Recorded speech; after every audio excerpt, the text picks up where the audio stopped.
सूर्यवंशी सामाजिक कार्यकर्ता, नंदुरबार जिल्हा.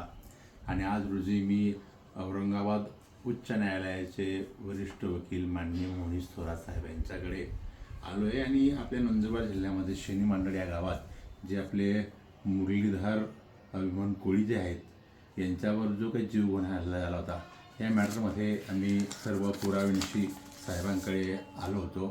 कधी कधी काय काय लागलेलं आहे, साहेबांचे डिस्कशन झाले. तर साहेब, आपली मदत हवी होती या विषयात. तर कृपया आपणही या समाजाला मदत करण्यासाठी नंदुरबारपर्यंत येऊ शकता का? थोडंसं आम्हाला कळवावं. नक्की. मी मुरलीधर अभिमान कोळी यांचं तक्रारदार यांचे पेपर वाचले आणि वाचल्यानंतर सरांनी मला जी रिक्वेस्ट केली तिथे नंदुरबारला न्यायालयामध्ये येण्याची, तर मुरलीधर दादा घाबरू नका, मी इकडनं औरंगाबादवरनं गरज पडली तर नंदुरबारला पण यायला तयार आहे. कुठल्याही परिस्थितीमध्ये कॉम्प्रोमाइज नका करू आणि आपल्याविरुद्ध जो अन्याय झाला आहे त्याच्याविरुद्ध वाचा फोडलीच पाहिजे. न्यायालयामध्ये कुठल्याही प्रकारची मदत लागली मी आहे तयार, घाबरू नका. Thank you sir. Yes sir.